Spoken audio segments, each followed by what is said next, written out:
ఒక 5-6 మంది ఇచ్చినారు స్కూల్స్కి అని చెప్పేసి, ఊర్లలో అని చెప్పేసి, మినరల్ వాటర్ ప్లాంట్ల కోసం. దాదాపు శాచ్యురేషన్ లెవెల్లో ఈ నియోజకవర్గంలో ప్రతి గ్రామంలో కూడా ఆర్ఓ ప్లాంట్ పెట్టాలనేది నాకున్నటువంటి వ్యక్తిగతంగా దృఢ సంకల్పము. ఆ కార్యక్రమం ఇప్పటికే పెద్ద ఎత్తున చేస్తున్నాము. వచ్చిండే ప్రతి గ్రీవెన్స్ కూడా ఆ ప్రాంతంలో ఆర్ఓ ప్లాంట్ లేదంటే 100% ఆర్ఓ ప్లాంట్ పెడతామని చెప్పేసి కూడా ఈ వేదిక మీద నుంచి తెలియజేస్తున్నాం. అది ప్రభుత్వానికి అవసరం లేకుండా పెడతామని చెప్పేసి కూడా ఈ సందర్భంగా తెలియజేస్తున్నాం. మూడవది, ఈ రోడ్లు వేసే క్రమంలో భట్రేపల్లి పైన పోవాలంటే ఫారెస్ట్ డిపార్ట్మెంట్ సమస్య ఉంది. ఫారెస్ట్ వాళ్ళు అబ్జెక్షన్ చెప్తే కూడా రోడ్లు దొవ్వేసినారు, ఇబ్బందికరమైన పరిస్థితి ఉందని out of the way DFO గారిని కూడా ఒప్పించుకొని ఫైల్ని కూడా అక్కడ చెన్నై నుంచి ఎవరో రావాలంటే వాళ్ళని పిలిపించేసి ఇన్స్పెక్షన్ చేయించి సెకండ్ ఫేజ్కు ఫైల్ పోతూనే పర్మిషన్ తీసుకొని ఇంకా పూర్తి స్థాయిలో అనుమతులు రాకముందే పనిచేసినటువంటి ఘనత మాకే దక్కుతుంది. నియోజకవర్గంలో చాలా ఇబ్బందికరమైన పరిస్థితి. ఎందుకు చేసినామంటే ప్రజలు ఇబ్బంది పడతారండి, ఒక దూర ఆలోచనతోనే చేసినాం, ఇబ్బంది పడకూడదని. మూడవది, అంద్రినీవా సుజల స్రవంతి అంద్రినీవా కాలువల ద్వారా మీ మండలంలో నీళ్ళు ఇచ్చినటువంటి ఘనత ఈ ప్రభుత్వానికి, చంద్రబాబు నాయుడు గారి నాయకత్వంలో ఉన్నటువంటి కూటమి ప్రభుత్వానికే దక్కుతుంది. గతంలో అదే కాలువలు ఉన్నాయి. గతంలో కూడా చెర్లోపల్లి రిజర్వాయర్ కూడా నీళ్ళు వచ్చినాయి, కానీ మీ మండలానికి నీళ్ళు రాలా. ఈసారి నీళ్ళు ఇచ్చినాం. ఇప్పటికి కూడా వంకమంది చెరువు కూడా పెడుతున్నాం, వాళ్ళు కూడా ఎప్పుడో సుక్క నీళ్ళు చూడలే. గోకన్ చెరువు నీళ్ళు ఇచ్చినాం, వాళ్ళు కూడా గతంలో ఎప్పుడు చూడలే. అంతేకాకుండా ఇక్కడ నుంచి పులివెందులకు కూడా నీళ్ళు ఇచ్చినాం. మీరు మంచోళ్ళు కాబట్టి మామూలుగా అయితే కొట్లాడిందరు, నేను కూడా కన్విన్స్ చేసిన, లేదు మనకు నీళ్ళు ఉంటాయి, మీ ప్రతి చెరువుకు నీళ్ళు ఇస్తామని. ఇంకా కొన్ని చెరువులకి ఇప్పుడు ఇందాక మన ఎర్ర చెరువు ఒకటి, ఇందాక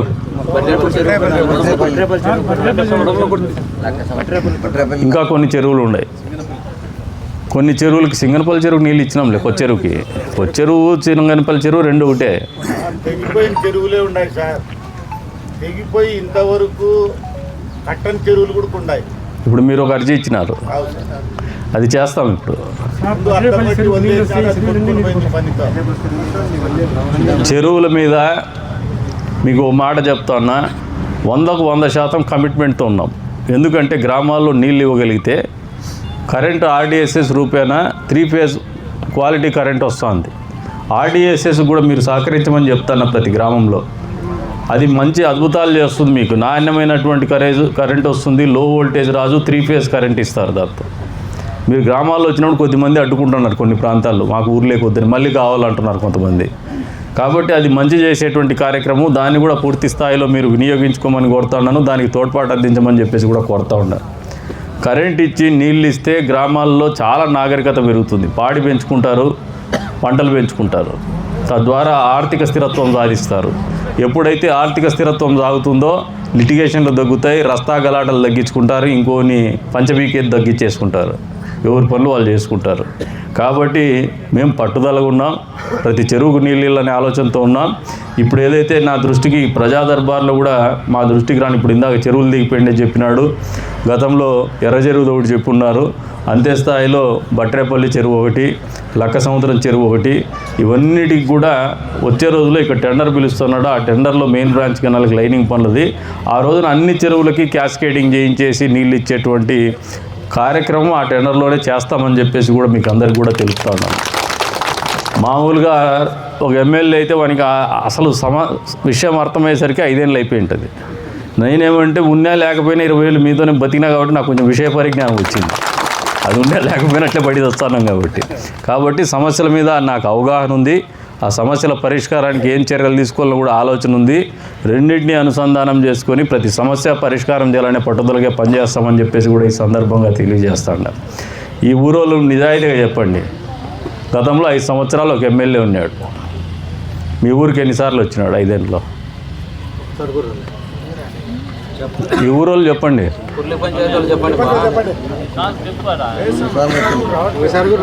బిల్లులు పెట్టుకునే కార్యకర్తలు మాత్రం ఈ హౌసింగ్ బిల్లులు లేనివి కూడా పెట్టుకొని చేసుకున్నారు. అది ఉంది లేదు మనకు చూద్దాం. కానీ ఈ ప్రాంతానికి ఎన్నిసార్లు ఎమ్మెల్యే వచ్చినాడు? నాకు తెలిసి 18 నెలల్లో నేను 12 సార్లు వచ్చింటా. చిన్నదాన్ని 12 సార్లు వచ్చిన. ఈ రోడ్డు మీదుగా 12 సార్లు వచ్చి కూర్చున్నా అక్కడక్కడ. ఏది మీతోనే, మీ సమస్యల కోసం వచ్చిండేదే. మా ఆలోచన ఏముందంటే స్పష్టంగా ప్రజల సమస్య పరిష్కారానికి స్థానిక నాయకత్వం కూడా మా వాళ్ళు ఇప్పుడు ఆది ఉన్నాడు. నేను అరుస్తా నాకు ప్రేమ ఉన్నా అరుస్తా. అది కోపంతో ద్వేషంతో అరిసేది కాదు, ప్రేమతో అరిసేదే, ఆయన బాగుండాలని అరిసేదే, నాయకుడికి ఎదగాలని అరిసేదే. మా శివారెడ్డి అన్న అరుస్తా నీ ఎప్పుడు కోపమే అని చెప్పేసి మేము ఇట్లా వచ్చిపోతా అంటే వాళ్ళు కూడా యాక్టివ్ అవుతారనేది మా ఆలోచన. అందుకనే చెప్తాను, స్థానిక నాయకత్వం కూడా అర్థం చేసుకోండి. ఈ ప్రజా దర్బారు కార్యక్రమం పెద్ద స్థాయిలో అన్నీ ఒకసారి గుంపేసుకోకుండా గ్రామం యూనిట్గా చేద్దాం. తద్వారా గ్రామంలో నాయకులకు గౌరవం పెరుగుతుంది, అధికారులకు జవాబుదారితనం పెరుగుతుంది, ప్రజల సమస్యల పరిష్కారం దొరుకుతుందని చెప్పేసి కూడా ఈ సందర్భంగా తెలియజేస్తా ఉన్నాను. ఇందాక ఆయన ఒకటి చెప్పున్నారు PDDRDAది, ఇంకా కన్ఫ్యూజన్లో ఉంటాడు. ఎందుకంటే భయం ఉంటుంది పాపం, అదేదో చిన్న డబ్బు వస్తుంటుంది, ఆయనకి ఏదో చేదోడు వాదోడు ఉంటుంది, 3 నెలలుగా డిస్కంటిన్యూ అయిందని చెప్పేసి ఆ పిల్లోనికి చెప్తాను. నేను పక్కన పెట్టుకునే అప్లికేషన్ PDDRDA గారితో మాట్లాడమని. అయినా యాంగ్యూస్నెస్ ఉంటుంది, ఏమో ఎట్లో అనేది. మీకు చెప్తున్నా, మీకు మనస్ఫూర్తిగా మీ కష్టం అర్థం చేసుకొని పనిచేస్తాం. మీ సమస్య పరిష్కారం చేయాలనేది మాకు ఖచ్చితంగా చిత్తశుద్ధితో పనిచేస్తాం. ఎక్కడ అపోహలు పెట్టుకోదు ఈ ప్రభుత్వం మీద కానీ, ఈ ప్రభుత్వంలో పనిచేసే ప్రజాప్రతినిధుల మీద కానీ. సుస్పష్టంగా మీ సమస్యల పరిష్కారం కోసం మంచి జీవన ప్రమాణాలు పెంపొందించుకోవటం కోసమే ఈ ప్రభుత్వం పనిచేస్తోంది. పైన ఉన్నటువంటి ముఖ్యమంత్రి చంద్రబాబు నాయుడు గారితో సహా కిందన్న వార్డు మెంబర్ వరకు కూడా ప్రతి ఒక్కరిని పనిచేయించేటువంటి ఆలోచనతోనే ముఖ్యమంత్రి గారు ఉన్నారు. ప్రతి ఒక్కరిని పరుగులు పెట్టి ఇచ్చేసి ప్రజల దగ్గరికి పంపించే కార్యక్రమంలోనే ఈ కూటమి ప్రభుత్వం ఉందని చెప్పేసి కూడా ఈ సందర్భంగా తెలియజేస్తా ఉంటారు. పక్క నియోజకవర్గంలో ఉన్న ముఖం చాటేసుకుని తిరిగినటువంటి పరిస్థితులు లేవు. మీకే ఇంకా బాగా అర్థం కాల. ముక్కు కింద కరెక్ట్గా ఉన్నారు పులివెందుల. ఆ ముక్కు కింద ఉండే నియోజకవర్గంలో ముఖ్యమంత్రి అయినాడు. ఆ ముఖ్యమంత్రి 3 సార్లు అయినారు, ఒకసారి కాదు. మీ ముక్కు కింద ఉండేటువంటి నియోజకవర్గంలో ఉండేవాళ్ళు రాజశేఖర రెడ్డి 1.0, రాజశేఖర రెడ్డి 2.0, జగన్మోహన్ రెడ్డి 1.0, ఇంకా 2.0 అంటున్నాడు కానీ ఆయనకు రాదు. వాటికి ఆయన ఆ 3 సార్లలో మీరు ఆ రోడ్డు పరిస్థితి చూస్తే వాళ్ళ కడప బార్డర్ వరకు ఒక రకంగా ఉండింది, మన నియోజకవర్గంలో ఒక రకంగా ఉండింది. ఇది వాస్తవమా కాదా? మీరు ఎప్పుడన్నా గమనించుకున్నారా లేదా? ఎర్రి పెట్టుకొని మా రాజశేఖరుడి పక్కలో ఉన్నాడని చెప్పేసి మా వాళ్ళంతా పోయి ఓట్లు ఎత్తారు. ఇక్కడ మన పట్ల ఉండేది అది. నిన్ననే చెప్పిన, గొడ్డలు కొనుక్కునే వాడుకున్నాడు మనల్ని. మనకు మంచి చేసి ఆ రోడ్డు పక్కనే ఉండి రోడ్డు వెడల్పు చేసుకునేకి ఆయన నియోజకవర్గం వరకు ముఖ్యమంత్రిగా, ఎమ్మెల్యే కాదు ఆయన, ఇప్పుడు ఎమ్మెల్యే. ఆ రోజున ముఖ్యమంత్రిగా ఉండి కూడా కడప జిల్లా బార్డర్ వరకే డబుల్ రోడ్డు వేసుకున్నాడు. కదిరి బార్డర్ స్టార్ట్ అయిపోతానే గుంతల రోడ్డు. ఇవన్నీ వాస్తవాలు నేను మాట్లాడుతాండేది. ఇంత వివక్ష చూపించినారు పక్కలో ఉండి కూడా. మన పట్ల వాళ్ళకు నిరాదరణే ఉంది, మనకు చేసిన మంచి ఏం లేదు. కాలువ ఈ మెయిన్ బ్రాంచ్ కెనాల్ దువ్వి చంద్రబాబు నాయుడు గారు ముఖ్యమంత్రిగా ఉన్నప్పుడు ఇదే కాలువలు దువ్వినాం మనం. ఆ కాలువలకి మళ్ళీ ₹1 ఆయన ఖర్చు పెట్టి 5 సంవత్సరాల్లో పెట్టినాడా? గంప మన్నేమన్నా ఎత్తినాడా? మరి నీళ్ళు ఎందుకు ఇలా? పోనీ మనం వచ్చిన 18 నెలల్లో దానికేమన్నా మళ్ళీ మనం మరమ్మతులు చేయలే, కొంచెం క్లీన్ చేయించిన చెట్లు పెరిగింటే, అంతకుమించి వేరే మరమ్మతులు చేయలే. అదే కాలువల్లోనే చెరువులు నింపగలిగినాం మీ మండలంలో. మరి మనకు ఉన్నటువంటి ఆలోచన చిత్తశుద్ధి గత పాలకులకు ఎందుకు లేదో మీరు ఒకసారి ఆలోచన చేసుకోమంటాండ. ప్రజలు కూడా అర్థం చేసుకోమంటాండ. వచ్చే రోజుల్లో కూడా మీరు ఆలోచన చేసుకోవాల్సింది ఇదే. మీకోసము, ప్రతి వర్గం కోసము, రైతుల కోసం కావచ్చు, పిల్లల కోసం కావచ్చు, తల్లుల కోసం కావచ్చు, విద్యార్థుల కోసం కావచ్చు, ఆలోచన చేసేటువంటి ప్రభుత్వం ఏది, మంచి చేసేటువంటి ప్రభుత్వం ఏది, నిరంతరం మీ సమస్యల పరిష్కారానికి వేదికలు ఏర్పాటు చేసుకొని మరి మీ దగ్గరకు వస్తున్నటువంటి ప్రజాప్రతినిధులు, ప్రజాప్రభుత్వం ఏది, మిమ్మల్ని వాడుకొని వదిలేసి ఓటర్లుగా మాత్రమే, ప్రజలుగా కాకుండా ఓటర్లుగా మాత్రమే చూసేటువంటి ఆలోచన విధానం ఉన్నటువంటి పార్టీలు ఏది, నాయకులు ఎవరో సుస్పష్టంగా అర్థం చేసుకోమని చెప్పేసి వేదిక మీద నుంచి కోరుతూ ఉంటాను. కాబట్టి మీరందరూ ఈ ప్రజా దర్బార్ కార్యక్రమానికి వచ్చి మీ సమస్యలు ఇచ్చినారు.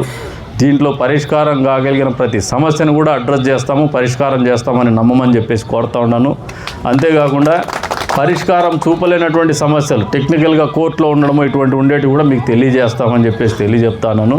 ఇక పెన్షన్లు కొత్తగా కావాలనుకొని అప్లై చేసిన వాళ్ళకు మీకు అందరికీ ఒకటే చెప్తున్నా, కొత్తగా పెన్షన్లు ఇచ్చేటువంటి కార్యక్రమం తొందరలో మొదలవుతుంది.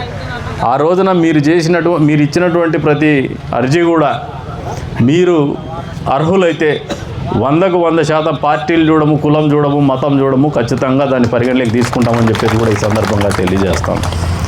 అంతేకాకుండా ఇంకా కొద్దిగా ఏదైనా మౌలిక సదుపాయాలు పెంచుకుంటూ పోతే ఆర్ఓ ప్లాంట్లు అడిగినారు, కొద్దిమంది రోడ్ ఫార్మేషన్ అడిగినారు. ఇటువంటివన్నీ స్థానిక ఎమ్మెల్యేగా నేను చేయడానికి సంసిద్ధంగా ఉన్నాను. అధికారుల మీద పెట్టేసి మీరు అధికారులకు చెప్పినాను, వాళ్ళు చేయకపోతే నేనేం చేస్తాను నేను చెప్పడంలే. నాకు కూడా పట్టుదల ఉంది.